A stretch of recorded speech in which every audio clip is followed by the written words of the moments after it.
convoca la audiencia y habilita la hora judicial de las 5 de la tarde para efecto de proferir la decisión que defina de fondo la presente causa.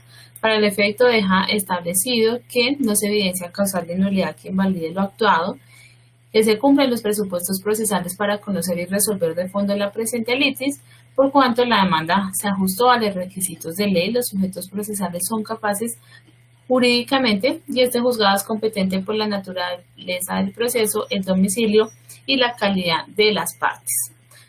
Pasamos entonces a proferir la decisión dentro de este presente caso, para lo cual, si bien todo se ha generado dentro de la misma audiencia, es bueno precisar que lo que la parte demandante pretende es el reconocimiento y pago de la prima de servicios, el trabajo suplementario y la indemnización moratoria contenida en el artículo 65 del Código Sustantivo del Trabajo o el pago indexado de las sumas de dinero que no sean constitutivas de salario. Como fundamento se tiene la existencia de un contrato de trabajo que estuvo vigente entre las partes desde el 14 de septiembre de 2018 hasta diciembre de 2019, según la demanda, en virtud del cual desempeñó el cargo de tecnóloga de radiología y recibió como remuneración la suma mensual de 2.500.000. Sostuvo que el contrato terminó por renuncia de la demandante y que a la terminación del contrato no se pagó la liquidación de su contrato de trabajo y que aún a la fecha de presentación de la demanda existía una deuda justamente por los conceptos aquí perseguidos. Frente a esto, la parte demandada no se opuso a la existencia del contrato de trabajo, incluso aceptó la deuda por concepto de prima de servicios y trabajo suplementario, aceptó la forma de terminación del contrato, el cargo desempeñado, pero precisó que la omisión en el pago se dio por la crisis económica en la que entró la sociedad, por lo que propuso las excepciones de cobro de lo no debido y liquidación del Centro Nacional de Oncología. Para resolver el problema jurídico que quedó en la fijación del litigio, el despacho pues deberá abordar en primer lugar precisar la existencia de la relación laboral que se dio entre las partes, teniendo en cuenta que esta pues fue aceptada con la contestación y que también se acreditó documentalmente con los documentos aportados con la demanda. Así entonces se tiene que existió entre las partes un contrato de trabajo a término indefinido desde el 14 de septiembre de 2018, donde ejerció el cargo de tecnóloga en radiología, tal y como se observa con el contrato que fue aportado con la demanda que se encuentra en el folio 17 a 20 del expediente digital. Asimismo, y si bien dentro de la contestación de la demanda se aceptó que el extremo final del contrato lo fue el 31 de diciembre de 2019, lo cierto es que con la documental se puede avisorar que con la documental, como es la liquidación final de prestaciones sociales, la carta de renuncia y el certificado laboral, que obran en los folios 14, 16, 21 y 22 del archivo 1 de la demanda, se tiene que en realidad el contrato terminó en el 31 de diciembre del año 2018, por lo que así se declarará. Ahora, sobre el salario, si bien se indicó en la demanda que la trabajadora devengaba una suma de 1.500.000, lo cierto es que no se acreditó dentro del plenario, pues esta suma exacta dentro de la relación laboral que se adelantó, que se celebró.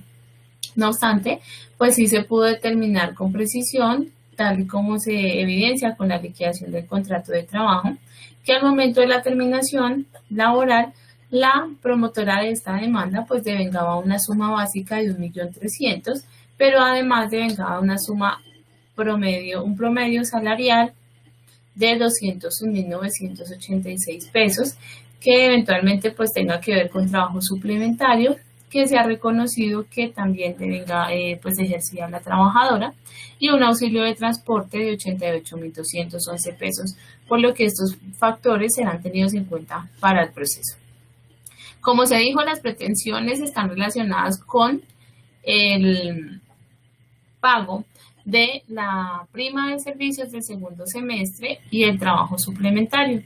Frente a ello, pues se acepta la deuda por parte de la sociedad demandada tanto en la contestación como en el interrogatorio de parte, donde se confiesa la deuda por estos dos conceptos y frente a lo cual pues el despacho no tiene ninguna duda. Sin embargo, sí es bueno precisar que la prima de servicios pues está contenida en el artículo 306 del Código Sustantivo de Trabajo y que establece que aun cuando no sea elaborado de manera completa, pues esta se debe liquidar de manera proporcional. Para el efecto, pues el despacho tuvo en cuenta el valor del salario aquí determinado, efectuó las operaciones del caso y el cálculo pues coincide con el valor dado establecido en la liquidación del contrato de trabajo en la suma de 472.642 pesos y por ello se condenará a la parte demandada al pago de este concepto. Igual acontece con el trabajo suplementario que fue reconocido por la parte demandada en la suma de 170.625 pesos. Frente a ello se debe precisar que si bien no se aportó ninguna documental que soportara este trabajo, con la confesión que se hizo tanto en la contestación como en la liquidación como prueba reconocida por la sociedad demandada, es claro que esta se causó en favor de la trabajadora y es procedente la condena, por lo que así será. Frente a este punto debe precisar el despacho que en virtud de lo establecido en el artículo 127 del Código Sustantivo del Trabajo, el salario no solamente lo constituye la remuneración ordinaria, fija o variable, sino además todo aquello que recibe la trabajadora en este caso, como en dinero o en especie, siempre que tenga que ver con la contraprestación directa del servicio. Sobre este punto la norma señala puntualmente las primas sobre sueldos, bonificaciones habituales y el trabajo suplementario u horas extras. Es por ello que para el despacho no existe duda que este trabajo suplementario que ha sido reconocido en la liquidación del contrato de trabajo como deuda debe ser tenido en cuenta como salario para los efectos de este proceso. Ahora, también se solicita la indemnización moratoria.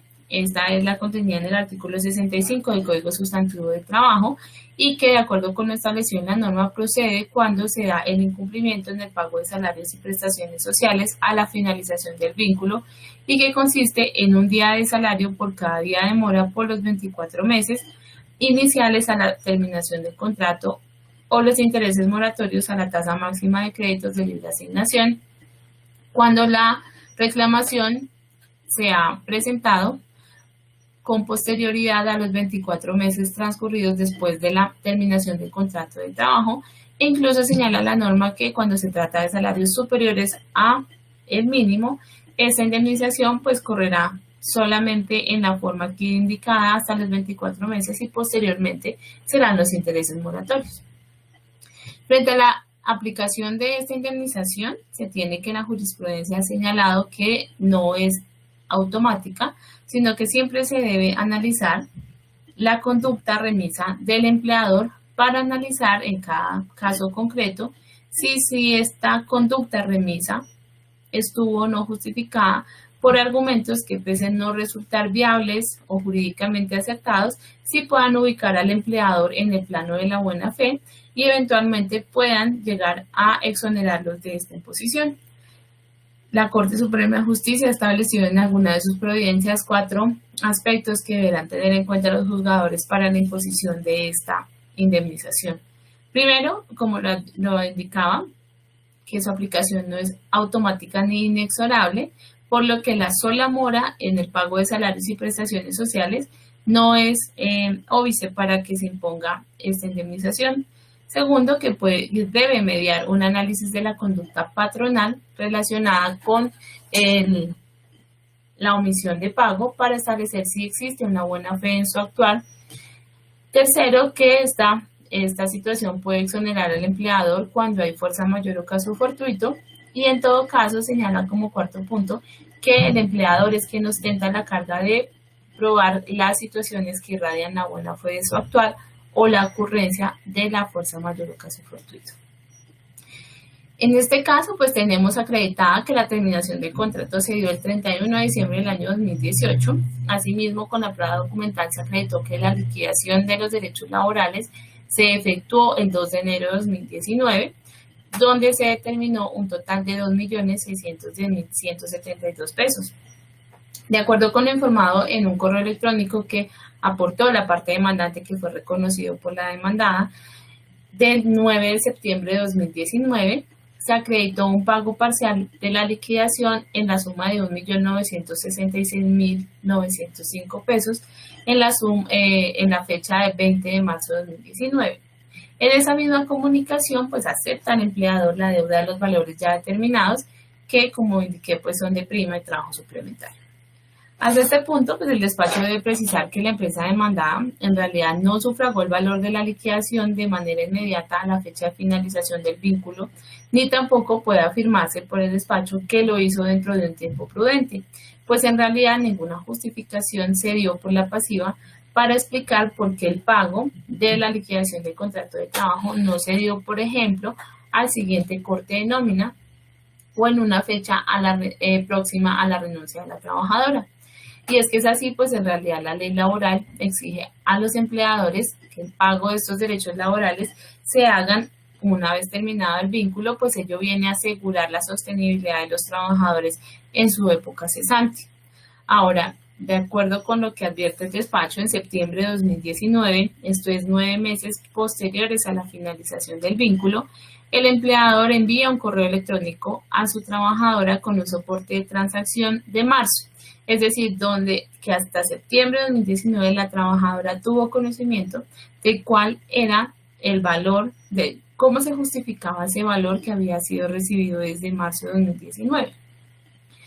Por lo que es claro que no, pues conocía qué conceptos habían pagado y cuáles adeudaba a su empleador, sino que tan solo pues lo vino a conocer con esta comunicación. Sin embargo, pues nada se dijo en esa comunicación sobre el pago de ese saldo, es decir, si tenían la intención de abonar o eventualmente si tenían los recursos o no para pagar esa situación. Entonces, como ya lo indicado, es justamente al empleador a quien le corresponde acreditar estas situaciones de buena fe. No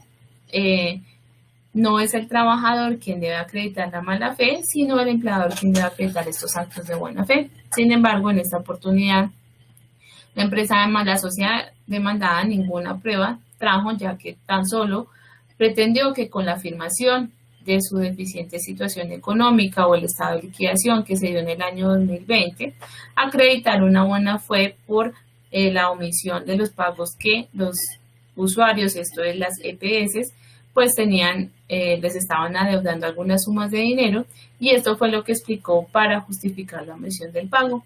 Sin embargo, ninguna prueba de esta situación se dio, ni tampoco en ningún otro acto relacionado con la obtención de recursos para solventar las deudas de sus trabajadores. En todo caso, pues debe precisar el despacho que, de acuerdo con lo establecido en el artículo 28 del Código Sustantivo de Trabajo, el trabajador puede participar de las utilidades o beneficios de su empleado, pero nunca puede asumir sus riesgos y pérdidas. Es por ello que esta situación financiera pues no puede recaer ni hacer responsable a los trabajadores de esta administración o de estas eventualidades que se presenten con las empresas. Es más, el despacho incluso cuestiona que, aun conociendo los reclamos judiciales de sus extrabajadores, en este caso de la señora Lilibet, y la sociedad en realidad tuvo la capacidad para pagar por lo menos los derechos ciertos e indiscutibles de sus trabajadores. No obstante, no lo hizo, pudiendo haber hecho un pago directo a la trabajadora o mediante la figura del pago por consignación, o incluso haberlo consignado a nombre del juzgado que estaba adelantando la causa, para evidenciar que tenía esta capacidad de pago de estos derechos. Todo ello evidencia que en realidad el actuar del empleador no estuvo revestido de buena fe, pues por una parte desconoció su deber de consignar de manera completa la liquidación a tiempo cuando tuvo la oportunidad, y cuando tuvo la oportunidad lo hizo de manera parcial. Y si bien aceptó que ello no le aceptó la deuda, esto no le resta responsabilidad, pues se ha evidenciado que por virtud de su liquidación voluntaria ha podido hacer pagos en otras causas y frente a otros trabajadores para solventar estos derechos laborales. En ese punto es importante traer a colación la sentencia SL 3860 del año 2021, donde la Corte Suprema de Justicia tuvo la oportunidad de pronunciarse frente a una situación de contornos similares a los de este caso, cuando se trata de sociedades en liquidación frente a la indemnización moratoria. Frente a ello, la Corte precisó que la sanción moratoria debe operar hasta la suscripción del acta final de liquidación de estas sociedades, toda vez que es en esa fecha en donde la sociedad deja de existir como persona jurídica y pierde toda posibilidad de actuar en el mundo jurídico. Quiere decir, lo anterior, dice la Corte, que la declaración de cierre de la liquidación y terminación de la existencia jurídica, que de la declaración del cierre, no es posible imputar a dicha entidad una conducta provista o desprovista de buena fe, por la simple razón que en el plano jurídico no existe como sujeto de derechos y obligaciones y por tanto no puede adelantar ninguna actuación. En ese orden de ideas, pues el despacho rescata esta providencia, por una parte, que el solo hecho de encontrarse en liquidación pues no la exime de efectuar estos actos tendientes para solventar las deudas laborales, sino la puede trasladar a la buena fe solamente por este hecho de la liquidación. Y segundo, pues que tampoco puede limitarse la indemnización moratoria por virtud de esta situación, sino eventualmente hasta la fecha de liquidación de la sociedad. Así las cosas, atendiendo a los lineamientos de la Corte Suprema de Justicia, especialmente las sentencias 8216 de 2016 y 1451 de 2018, se condenará a la demandada al pago de la indemnización moratoria en virtud de un día de salario por cada día de retardo por los primeros 24 meses en razón de un salario mensual de 1.300.000 pesos, esto es 43.333 pesos diarios, dado que la norma ordena que se liquida con base en el último salario diario. Sin embargo, pues el despacho debe precisar que con la escasa material probatorio que se aportó, no se pudo tener certeza de cuál había sido el último salario recibido por la trabajadora y que si bien en la liquidación existe un concepto por trabajo suplementario, se trata de un promedio dentro del contrato, dentro del vínculo laboral, lo que no podría acreditar cuál fue el último salario. Es por ello pues que el despacho tomará el salario básico sin auxilio de transporte, por supuesto, para cuantificar esta condena. En estas condiciones, igualmente como el salario es superior para el mínimo establecido para el año en que finalizó el contrato de trabajo, se condenará al pago de la indemnización durante los primeros 24 meses por un día de salario por cada día de retardo hasta los 24 primeros meses desde la terminación del contrato. Esto es del 1 de enero de 2019 al 1 de enero de 2021 y desde el 2 de enero de 2021 los intereses moratorios sobre 643.267 pesos, que es el valor de las prestaciones sociales y salarios determinados en esta sentencia, que se liquidarán a la tasa máxima de créditos de libre asignación certificados por la Superintendencia Bancaria hasta que se efectúe el pago. Así las cosas, hechos los cálculos matemáticos por los primeros 24 meses con base en un salario de 1.300.000 pesos, se determina una indemnización moratoria por la suma de 31.200.000 pesos y a partir del día siguiente, el 2 de enero, pues intereses moratorios que no se liquidan por el despacho, teniendo en cuenta que estos pues siguen liquidándose de manera diaria. Y solamente hasta la fecha del pago de las sumas aquí indicadas, pues podrán determinarse los mismos. El despacho no condenará por indexación teniendo en cuenta que los conceptos que se han condenado son salariales y prestacionales y ya fueron objeto de reconocimiento a través de la indemnización moratoria. Las costas estarán a cargo de la parte demandada, teniendo en cuenta que la sentencia fue favorable a la parte demandante y se condenará a la demandada a reconocer por concepto de agencias en derecho la suma de 1.500.000 pesos. Ahora, teniendo en cuenta el criterio de la Corte Suprema de Justicia frente a las condenas que han superado los 20 salarios mínimos legales mensuales vigentes, de acuerdo con las operaciones realizadas al momento de concretar la condena, el despacho habilitará los recursos de ley frente a esta decisión. En mérito de lo expuesto, el Juzgado Tercero Laboral Municipal de Pequeñas Causas de Bogotá, administrando justicia en nombre de la República de Colombia y por autoridad de la ley, resuelve. Primero, declarar que entre Lilibet Ortiz Niebles y el Centro Nacional de Oncología S.A. en liquidación existió un contrato de trabajo a término indefinido desde el 14 de septiembre hasta el 31 de diciembre de 2018, conforme lo motivado. Segundo, condenar a la demandada Centro Nacional de Oncología S.A. en liquidación, identificada con NIT 804-013-017-8, representada legalmente por su liquidadora Mali Rocío Zúñiga Island, ¿sí?, a pagar a favor de la aquí demandante los siguientes valores y conceptos. A, por concepto de prima de servicios, 472.642. B, por concepto de trabajo suplementario, la cantidad de 170.625. C, por concepto de indemnización moratoria, 31.200.000 pesos.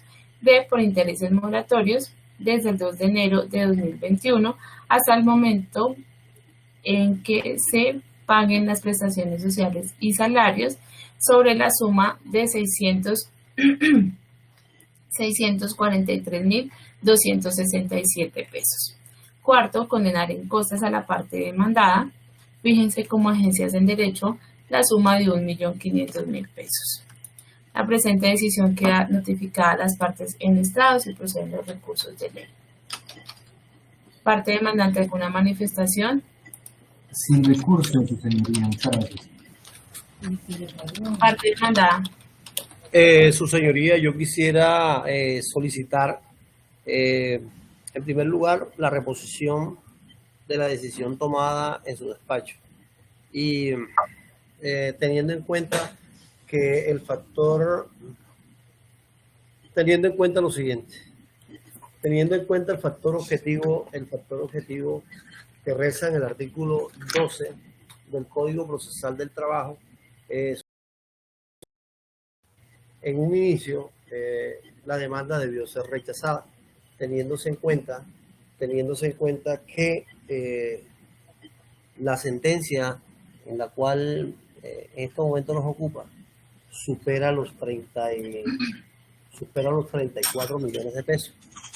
Ahora bien, de igual forma, es importante resaltar que la empresa que represento en ningún momento demostró la mala fe.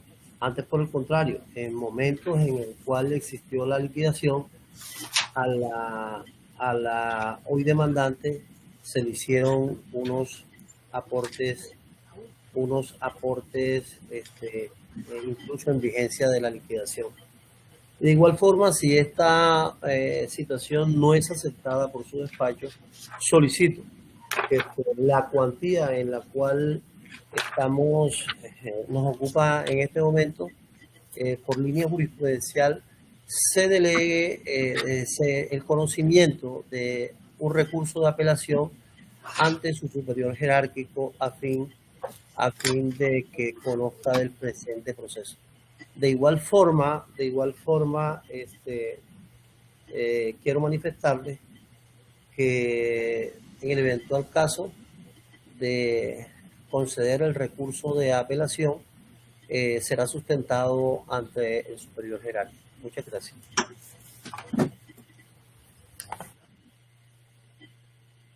Doctor, bueno, de acuerdo con lo manifestado por el apoderado de la parte demandada, en primer lugar, el despacho rechaza de plano el recurso de reposición propuesto, teniendo en cuenta que se trata de un recurso que procede contra los autos que dicta el juez, de acuerdo con el artículo 318 del Código General del Proceso, y lo que se acaba de proferir es una sentencia, por lo que ninguna manifestación se hará sobre ello. Ahora, frente al recurso de apelación, el despacho recuerda que la oportunidad procesal para sustentar el recurso de apelación es al momento en que se profiere la decisión. Doctor, tiene el uso de la palabra para sustentar su recurso.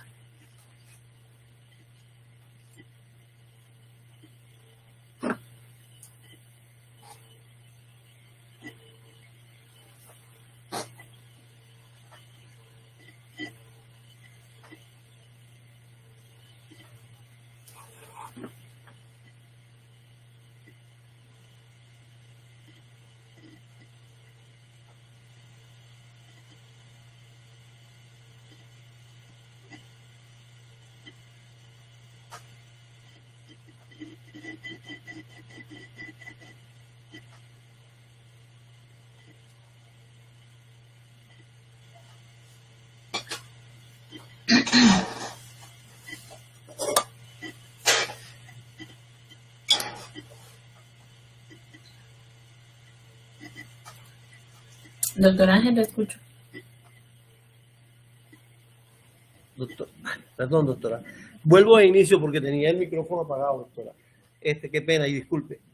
La sustentación de este recurso viene amparada por un proceso precisamente que forma el marco jurisprudencial, que es el proceso por radicación 2021-072 del Juzgado Quinto Municipal Laboral de Pequeñas Causas de Bogotá, de fecha 20 de abril de 2021, donde el juez del conocimiento en su momento manifiesta, dice así, dice que sumando los valores y demás pretensiones que fueron estimados por la parte actora, se tiene un resultado final de 23.810.667, superando la cuantía de los procesos correspondientes a única instancia conforme a la interpretación que la doctrina y jurisprudencia han dado del artículo 12 del Código Procesal del Trabajo y del Código Laboral. Dice, los jueces municipales de pequeñas causas y competencia múltiple,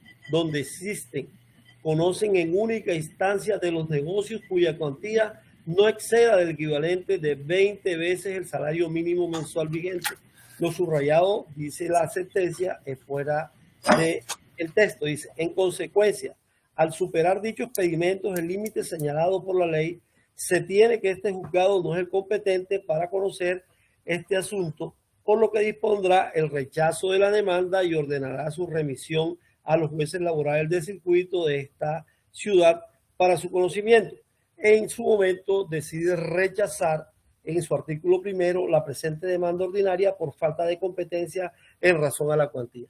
Teniendo en cuenta esta situación, su señoría, como quiera, de que los pedimentos por parte y concedidos por su despacho del demandado superan precisamente los límites de su conocimiento en el factor objetivo, yo solicito pues que se dé traslado precisamente al superior jerárquico. En este momento sería al juez laboral del circuito para el conocimiento de este proceso, toda vez que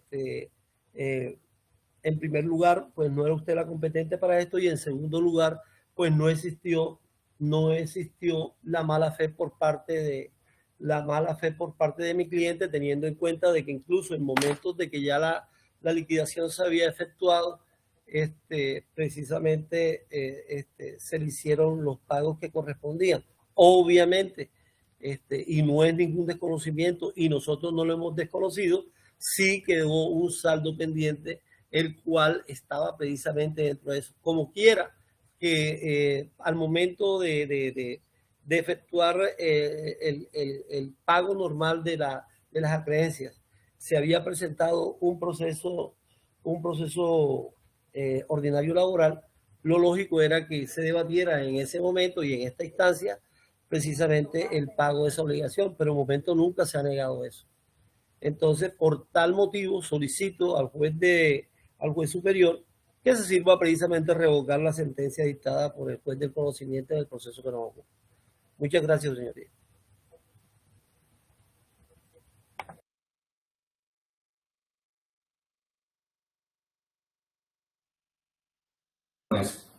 El audio, señora juez, no estamos escuchando. Perdón, qué pena con ustedes. Doctor Andrés tiene la mano levantada antes de que me pronuncie. Creo que es para después de que se pronuncie, señora juez. Listo. Listo, teniendo en cuenta lo manifestado por el apoderado de la parte demandada, el despacho, pues entendiendo la sustentación que hace, concede recurso de apelación ante los jueces laborales del circuito, para lo cual ordena remitir el expediente a través de la Secretaría para que sea repartido entre los jueces laborales del circuito de Bogotá. Quedan notificados en estrados. Apoderado. Ahora sí. Señora juez, yo presento un recurso de reposición contra el auto que acaba de conceder recurso de apelación. Toda vez que, uno, estamos en un proceso de única instancia, no es procedente de esa apelación, es lo único que lo diferencia del proceso de primera instancia.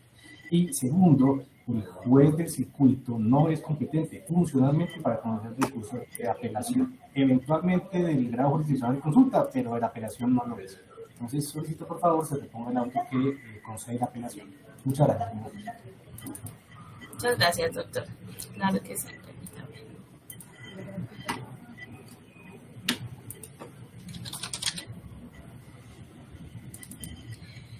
Para resolver el recurso de reposición contra el auto que acaba de conceder la apelación presentada por la sociedad demandada, el despacho cita lo establecido por la Corte Suprema de Justicia en la sentencia STL 2280 de 2020, donde analizó una situación similar y señaló que en estos casos donde se ha impartido como el trámite dentro de un proceso de ordinario de única instancia y se sorprende a la parte demandada con una condena que supera los 20 salarios mínimos legales mensuales vigentes, habilita para que se conceda el recurso de apelación sin que esto desconozca la competencia que se adoptó desde un principio.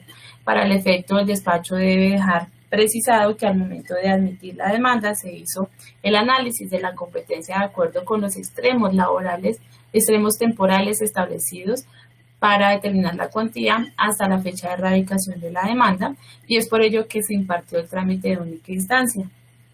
En este punto cito textualmente lo que señaló la Corte en esta decisión y dice: de conformidad con estas premisas, en el sublite, no obstante haberse adelantado el juicio ordinario como de única instancia, lo cierto es que la condena impuesta a los demandados por la proyección que implica la sanción moratoria supera los 20 salarios mínimos mensuales legales vigentes, circunstancia que ha debido tener en cuenta el juzgado censurado al momento de pronunciarse sobre el recurso de apelación en aras de garantizar el principio de la doble instancia. En este orden de ideas, el despacho, a pesar de que en realidad los jueces laborales del circuito no ostentan, esta figura jerárquica, ha sido establecido que en el mismo entendimiento de la figura de la consulta, serán ellos quienes conozcan la apelación de los procesos donde se habilita en única instancia la apelación, como en este caso. En ese orden, el despacho no repone la decisión y mantiene el recurso de apelación concedido a la parte demandada que han notificado en estrados. ¿Listo? ¿Alguna manifestación adicional? No, su señoría. Muchísimas gracias. Listo, doctores. El acta de la audiencia quedará en el expediente digital al cual ustedes tienen acceso. Les deseo una feliz tarde. Igualmente, señora juez. Muchas gracias, su señoría. Feliz tarde. Hasta luego.